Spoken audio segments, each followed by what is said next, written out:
Thank you. Translation.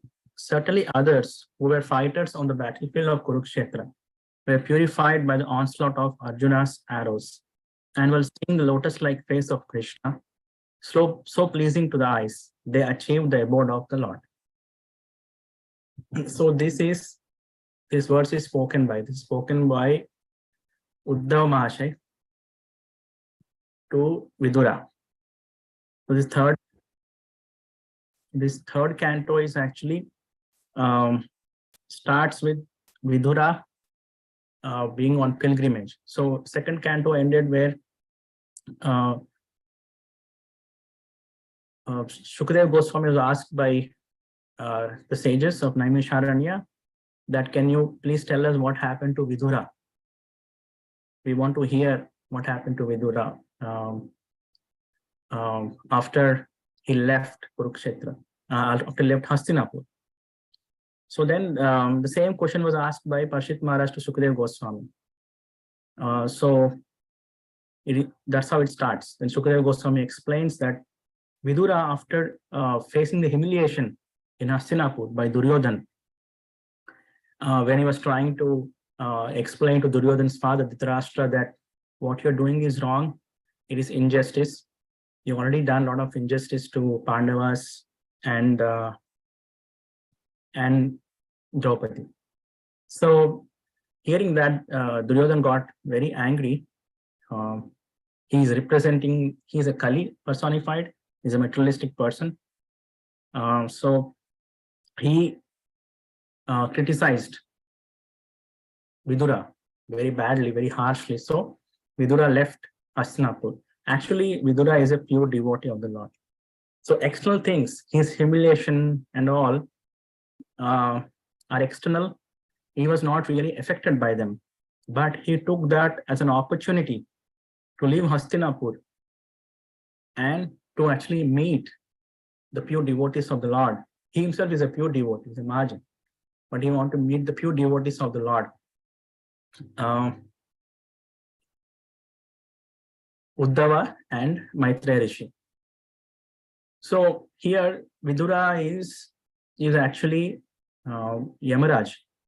So because of some curse, he took birth as a Vidura during Krishna's pastimes. But his main aim was to know deeply about Krishna, to get mercy of Krishna. He is doing, as a Yamaraj, he's full-time doing the service of giving justice to all the people who are sinful in this world. But he wanted to relish Krishna Katha. He wanted to have devotee association. He wanted to know Krishna deeply. He knows Krishna is Supreme Personality of Godhead. He knows, but he wants to associate with his devotees and know more and get his mercy. So that was his idea. So he took that opportunity to leave Hastinapur and he went on pilgrimage. He went to all the places is explained in first chapter. He went to all the Tirthas. He went to Vrindavan, Mathura, and Dwarka as well. He went to all the places where Krishna had been. He wanted to find Krishna and his pure devotees. Krishna was already in Hastinapur, so he wanted to find his pure devotees and associate with them.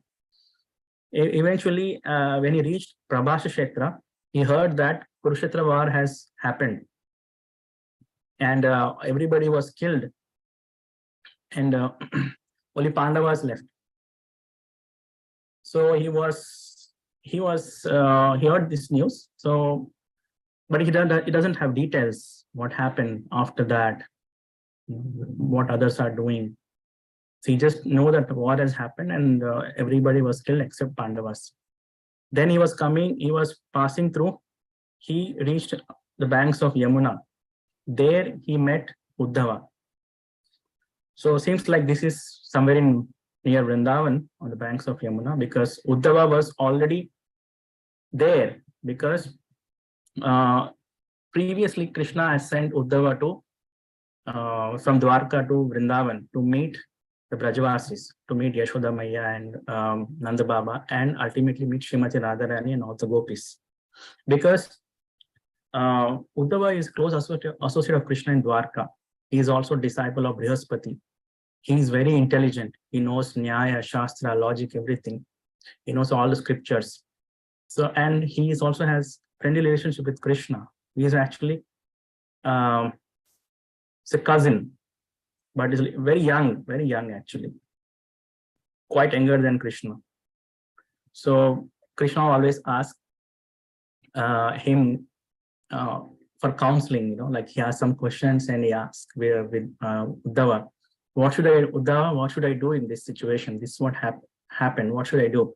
And Uddhava just smiles and says, you are the supreme personality of Godhead, but you are asking me for counseling and for suggestion. It is so bewildering to me. So that kind of Dasa they exchanged. So that means he knows Krishna supreme personality of Godhead, but he at the same time he was friend and very intimate friend. So Arjuna want to give him mercy. So he want to send him to his pure devotees, to Vrindavan, Brajvasis. So Uddhava was sent to Vrindavan, Uddhava Sandesh in 10th canto. He said to tell that Krishna is coming. We all be prepared. Krishna is coming.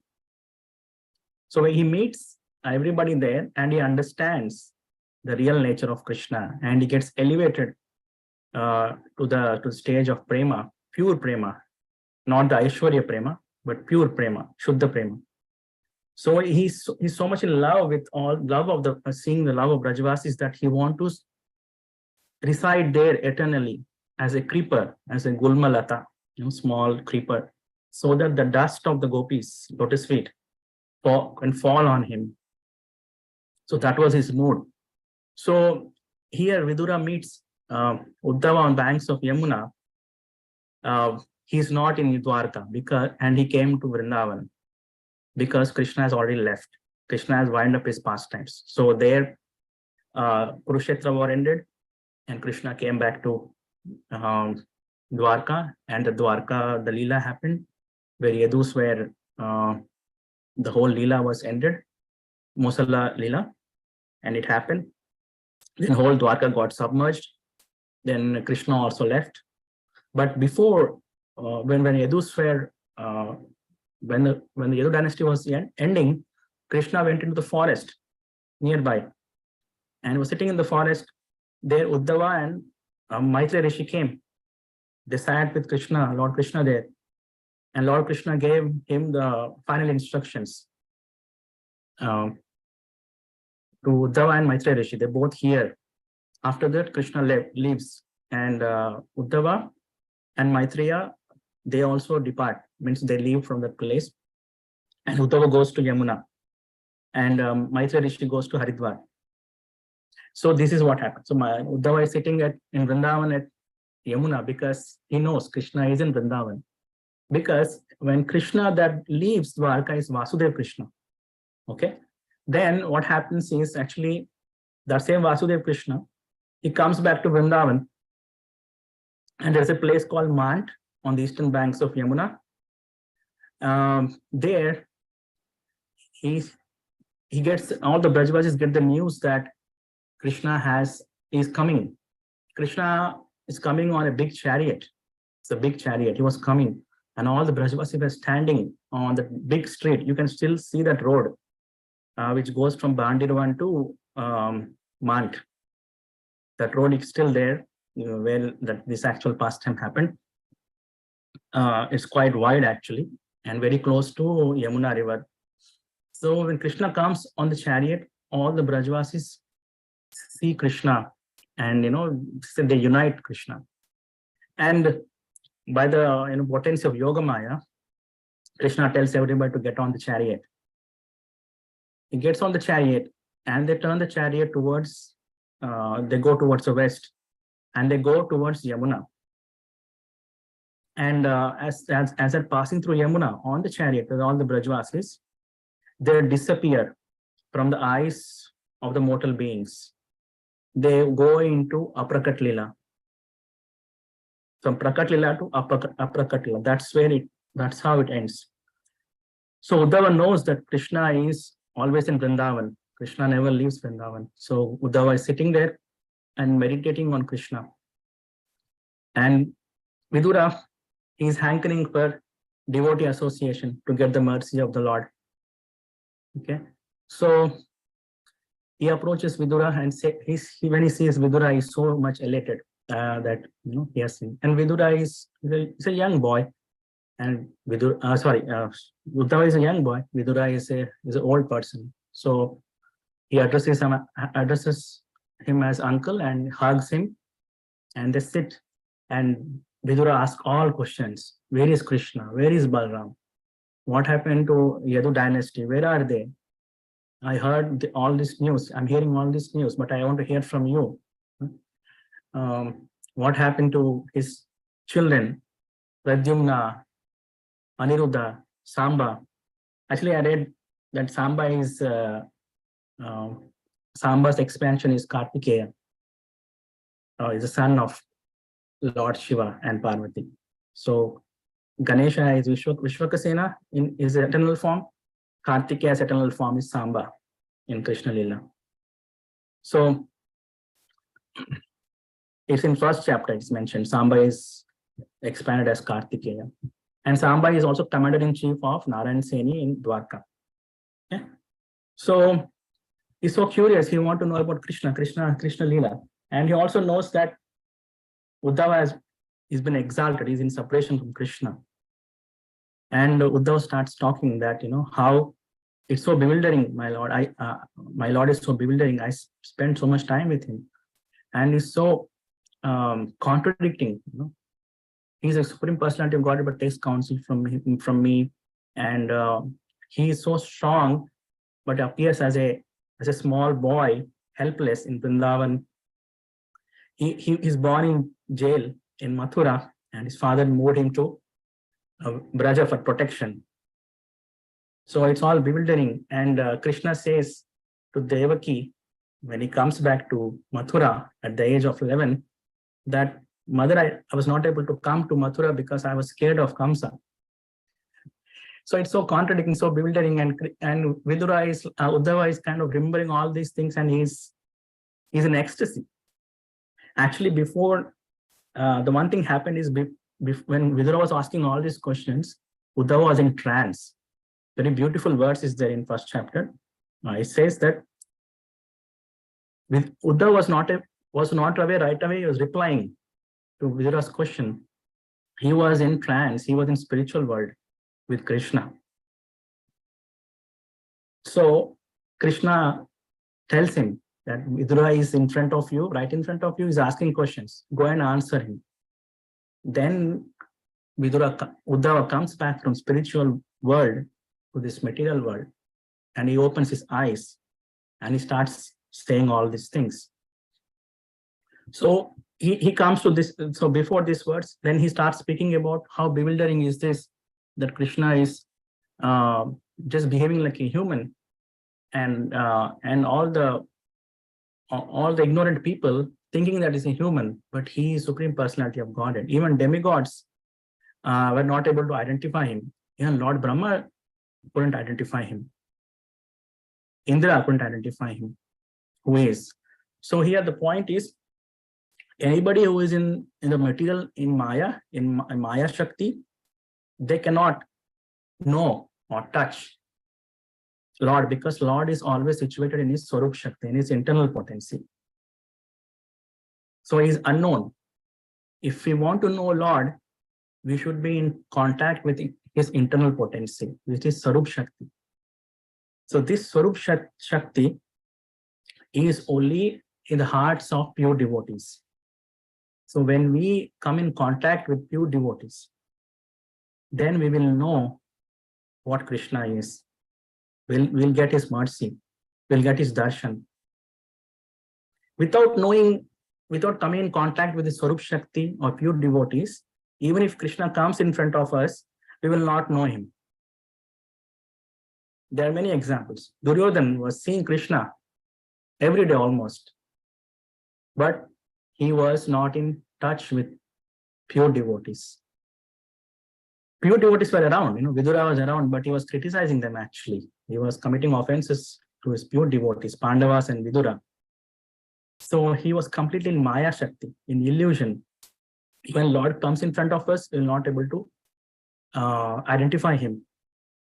Only by the mercy of pure devotees and Lord himself, only then we can actually see him. It is like like an example is like a person in anesthesia, like a person is in hospital and someone gives him anesthesia, is completely in deep sleep. He forgets who he is, what is outside. He's inside in a dream-like condition. So whoever comes in front of him, he doesn't know what is happening in front of him.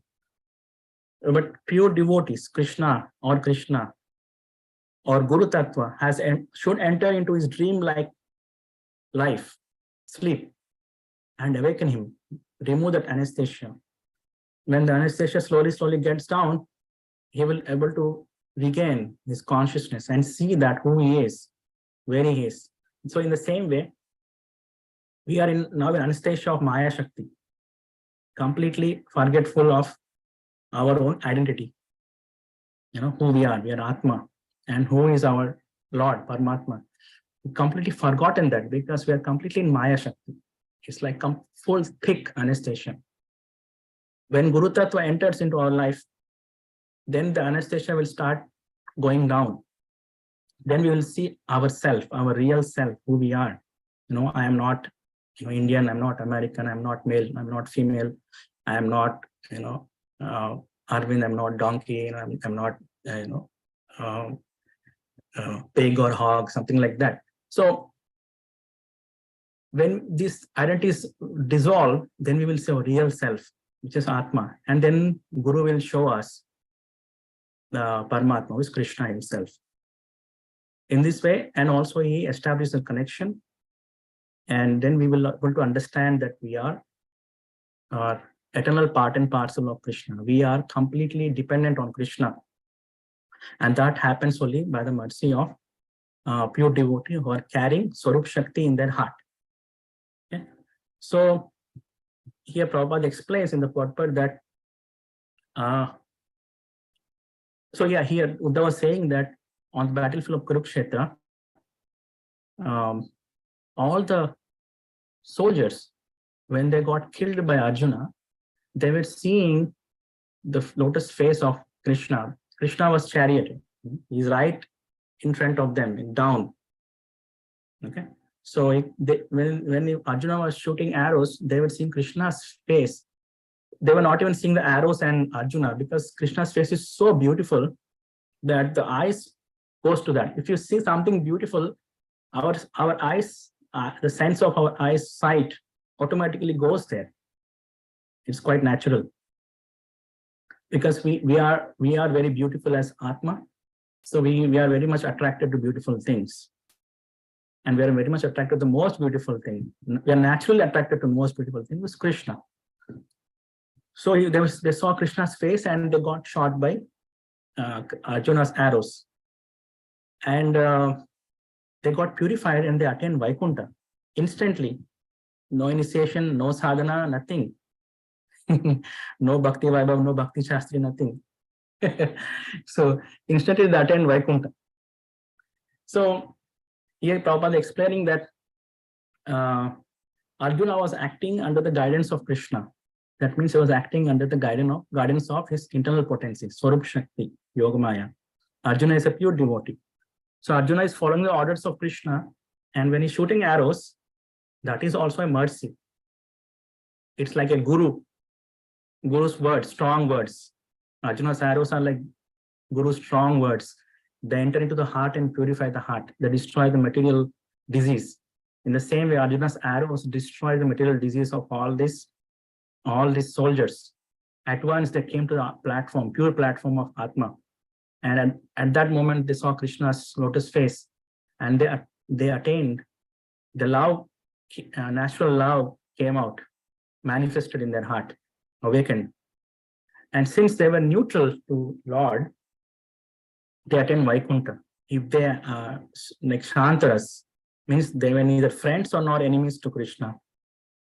So they attend Vaikuntha.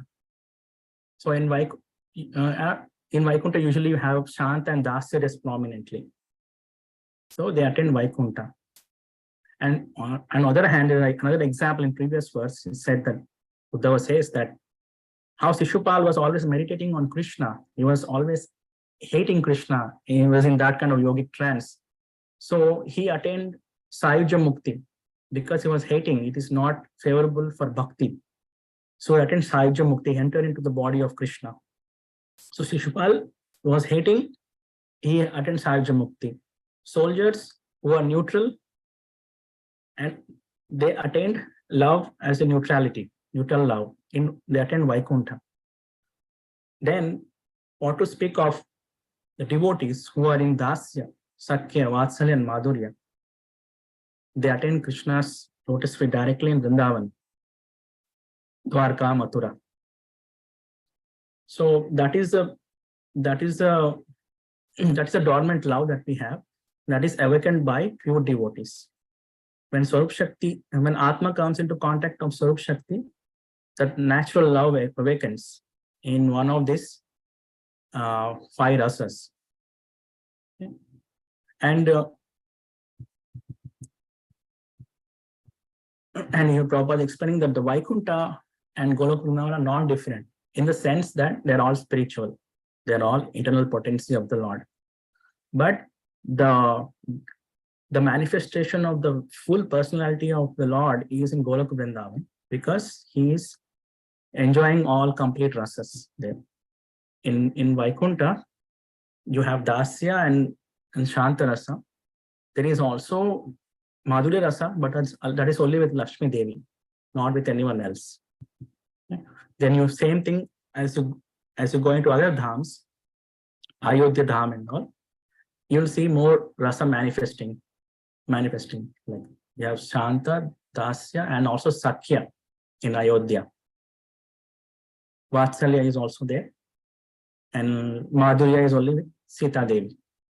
But in Krishna Lila, you have Shanta, Dasya, Sakya, Vatsalya, you have Madhurya with many Lakshmis there, all the gopis. Okay. So saying this, Uddhava was lamenting that, see, all these warriors attained the battlefield of Kurukshetra, whereas I am sitting here, Lord disappeared, I am sitting here on the banks of Yamuna and crying. So he is so humble actually. He is very advanced, Uddhava Mahashay is very advanced. He is actually, all the soldiers went to Vaikuntha, but he is actually in Vrindavan. He already got association of all the gopis and Brajvasis. His rasa is very fully manifested. Prabhupada says that there is a gradation of manifestation of degrees of transcendental awakening.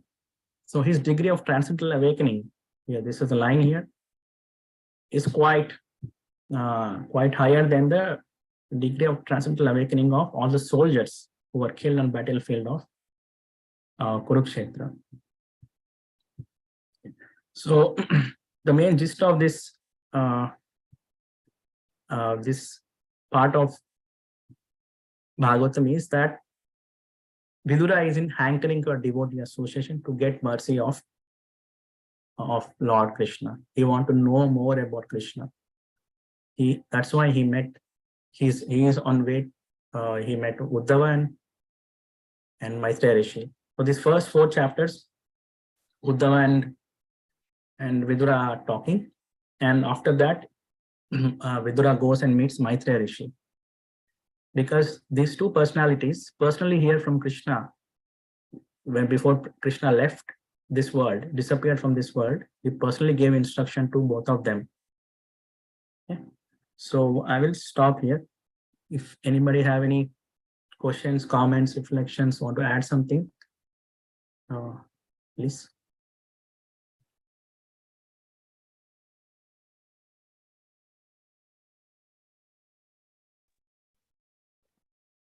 Hare Krishna, Prabhu. Hare Krishna. Prabhu, you said Vidura is a pure devotee, right? Yeah. And still he is looking forward to meet other pure devotees. Is there any specific reason, Prabhu? Yeah. So as we progress in devotional service, we want to always be surrounded by pure devotees and Harikatha, Krishna Katha. So wherever there's a nectar. And obviously Vidura was missing that in Hastinapur. And the main primary reason for Vidura, Yamaraj, to come down is to taste the sweetness of Krishna Katha. Okay. His purpose is to left his job. He went on a vacation to hear a Krishna Katha, to associate with pure devotees. And this whole Bhagavatam, the third canto, fourth canto, fifth canto, half of that, is all Vidura is associating with pure devotees. Yeah. So pure devotees hankers for more and more association of pure devotees. Got you, Prabhu. So there's no end to Krishna Tattva, you know, it's an eternal thing. Yeah, it's so true.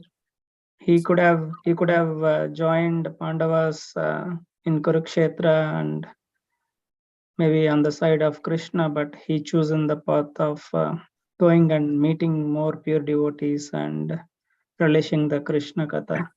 Yeah, see here, so it's a very good point that Krishna was there right there in Hastinapur. Yeah, bro. Krishna as well, but that's what I was thinking. So he wanted to be in association of pure devotees of Krishna. That is a real mercy of Krishna. To be in association of pure devotee of Krishna. The mercy of Krishna is to be with Yashoda Maya, Nandu Baba, to be with Gopas and Gopis, to be with cows. Yeah, just wondering, he spent most of his life with Dhritarashtra and his sons in the kingdom. Maybe that's what we know. Maybe he's always trying to be with the pure devotees, Prabhu, throughout his life. That's how his life purpose. Yes. When he was cursed by a Brahmana, he thought to himself, Yamaraj, that this is an opportunity for me to meet Bhagavatas, to meet pure devotees and relish Krishna Katha. He was very happy when he got that curse by a Brahmana. A true Brahmana's curse is actually a benediction. Or pure Vaishnava's curse is a benediction. How Narada Muni cursed Nalakuvara and Manigriva, it was a benediction because they were delivered by Krishna in Damodar pastime. So we always should hanker to get in association of pure devotees, because pure devotees are more merciful than Krishna. And actually, in fact, pure devotees they have utmost freedom. In this world, materialistic people think that they have a lot of freedom. They have some money and they have some good job and some bank balance and some energy in their body. They think that they're free. So even they don't care for any family or any society. They think that they're free, but actually they're completely under modes of nature. Nobody is free in material world. They're constantly Daivesha Gunamai, Mamamaya Duratya. They're constantly beaten by gunas. Morning, afternoon, evening, night. Sattva, Rajo, Tamas gunas. Forget about Sattva. Completely in Rajas and Tamas. So, but people think that they are free. I have this, I have that, I'm free. But actually, they are not. They're in Maya, illusion. But pure devotees are completely free. They are transcendental. No gunas can touch them. They are free to move anywhere in this creation of the Krishna's creation, material and spiritual worlds. They can go anywhere and give mercy to anybody, causeless mercy to anybody. They're not controlled by Maya Shakti. They're not even controlled by Krishna. Actually, they control Krishna by their devotion. Krishna becomes their subservient. So that is the power of pure devotees. They can give you anything if they are pleased with you. If you surrender to them, they can give you anything. They can give you the topmost thing, which is Krishna Prem. And Prabhupada has come down to give that Krishna Prem. He was freely moving on this earth. When he came, everything was ready. Flights were ready, typewriter was ready, printer was ready. And he came down, he was just freely moving around the world, 14 times circling and going to any country, stepping down and giving his mercy. Hmm. Who surrendered to him, they got Krishna's mercy. Thank you. Thank you, Prabhu. Yeah, Hare Krishna. Thank you. So that's my takeaway. So though Krishna was right there in Hastinapur, and he still went to meet the pure devotees, which tells us the potency of a pure devotee. Thank you, Prabhu. Yeah, only by the mercy of pure devotee, you will know Krishna. Even if Krishna comes in front of you, you'll not be able to identify him. Yeah. So, thank you, Prabhu. Thank you, Hare Krishna. Thank you. So, if nobody have any comment or question, we will pause here. We'll continue. Vancha kalpatarubhyascha kripa sindhubhyeva cha patitanam pavanebhyo vaishnavebhyo namo namah. Ananta Koti Vaishnava ki jai, Grandharashi Bhagavatam ki jai.